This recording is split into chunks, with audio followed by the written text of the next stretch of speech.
At 10 years old, I learned the world hides its filth in plain sight. Because if I touched something with bare skin, I didn't just feel it. I got hit with everything it had soaked up. Sweat, fear, blood, lies. The last hands that held it. The worst thing ever done with it. Every ugly little stain people thought time had buried. Most people grow up thinking objects are just objects. They're not. They're witnesses. And one cheap black hair tie ended up blowing open a lie so rotten it swallowed my father. Nearly got me charged with murder. And taught me exactly how far rich people will go to keep their skeletons dressed up as family portraits. My name's Jay Holloway. I'm 20, broke, exhausted, and raising my kid sister while pretending college is still a serious priority in my life. My dad disappeared 5 years ago. No body, no goodbye, no closure. He just went to work one day and never came back. Cops shrugged. Bills kept coming. The world kept spinning like it hadn't swallowed him whole. By then I'd already had my gift for years. Psychometry, if you want the fancy word. Hell, if you want the honest one. If I touch something with bare skin, I see what it remembers. Not like a neat little movie either. More like getting my skull cracked open and stuffed with sensory shrapnel. Smells, sounds, panic, heat, hands, violence, bits of voices. The emotional slime people leave on things when they think nobody's watching. So I wear bandages on my hands most of the time. People think it's a style thing, or a skin condition, or that I'm just weird. Fine. Better weird than collapsing in public, because I brushed a stranger's watch and saw him beating his wife in the garage 2 weeks ago. I kept my head down for years. Then money got desperate enough to make stupidity feel like strategy. I saw a flyer for a missing bird with a $20,000 reward. That's the kind of money that changes everything when your bank account looks like a bad joke and your sister needs school clothes you can't afford. So I took the job. On the way there, some overweight middle-aged asshole in a fake designer jacket slammed into me outside a downtown hotel while he had one hand halfway up some younger woman's dress.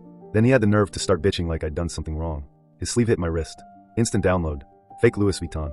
Real wedding ring. Cheap cologne. Sweaty palms. Half drunk. He'd told his wife he was working late and was now paying to feel young again with a woman who looked bored enough to die standing up. I smiled, pulled out my phone, and snapped a picture. Keep rubbing on her in public like that, I said, and I might feel generous enough to send this to your wife. He turned white so fast it almost made me laugh. Grabbed the girl and bolted. I didn't think about him again until I got to the mansion. That was my mistake. The bird belonged to Elena Mercer. Old money rich. Big gates. Bigger house. The kind of place where grief gets expensive framing and imported marble floors. One of the maids brought me into the sitting room while Elena finished a call upstairs, and while I waited, I looked at the giant family portrait over the fireplace. Then my whole body went cold. The girl from the hotel was in the painting. Same face, same mouth, same eyes. Only according to the brass plaque under the frame, her name was Ava Mercer. And she'd been dead for 4 years. Not missing, not estranged, dead. That was the moment I should have turned around and left. Instead, Elena came in. She looked like the kind of woman who'd been surviving on rage, coffee, and expensive denial for years. Beautiful in the polished way grief sometimes gets when money keeps it fed. I asked for something the bird knew well. She handed me one white feather. The second I touched it, the pain hit. Then direction. That's the other side of my gift. If an object has a strong enough bond, I can follow it. Not like GPS. More like a pull, a pressure, a sense of where the strongest connection still lives. Before I left, I asked about the girl in the portrait. Elena's face changed instantly. That was my daughter, she said. She died 4 years ago.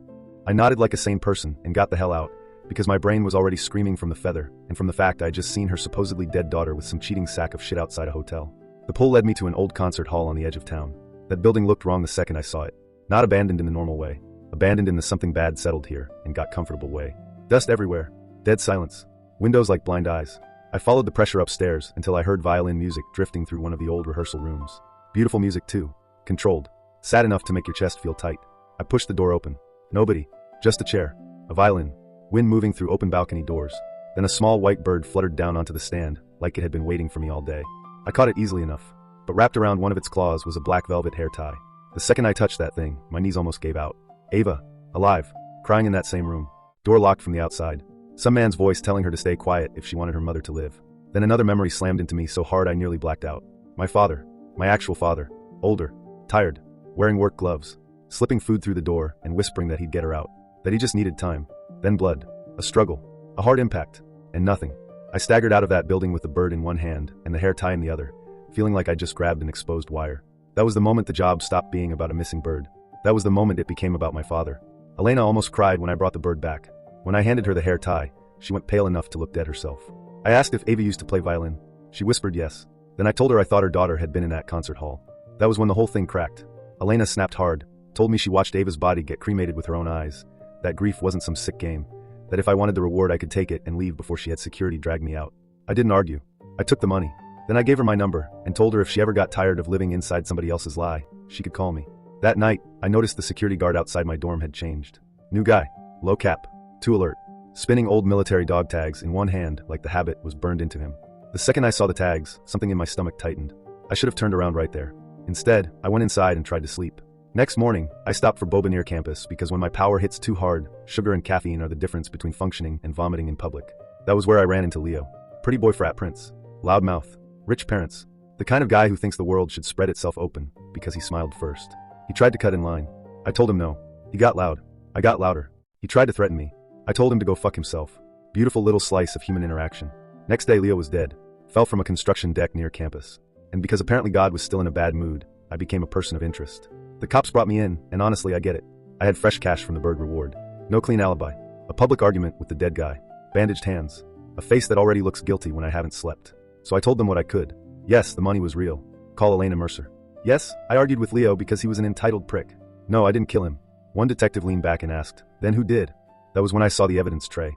Leo's phone. His keys. Student ID. And the dog tags. Same ones that security guard had been spinning outside my dorm. I asked if I could touch them. They looked at me like I was either insane or pulling some cheap defense stunt. But at that point I'd already sounded crazy enough that one more weird request barely moved the needle. The second my skin touched the metal, everything hit at once. The guard wasn't a guard. He was a fixer. Victor Kane. Former military. Current cleanup man for people rich enough to outsource their sins. Leo had seen him dragging a sedated girl through a hidden service corridor beneath the concert hall the night before.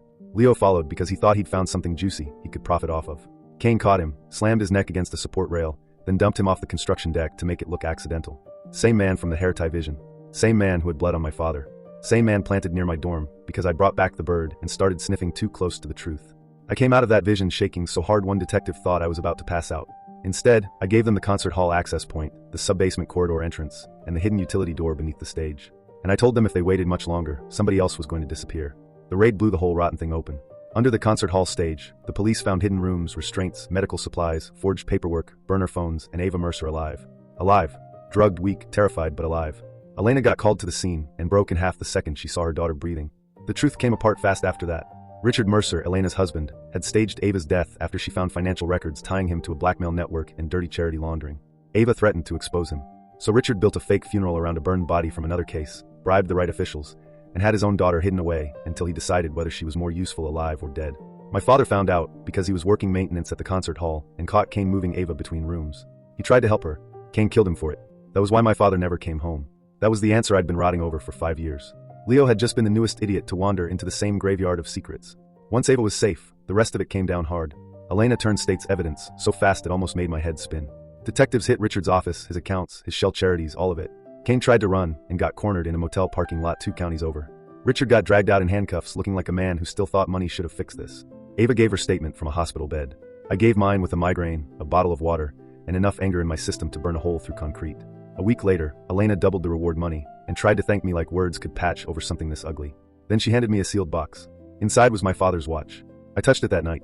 No blood, no screams, no horror.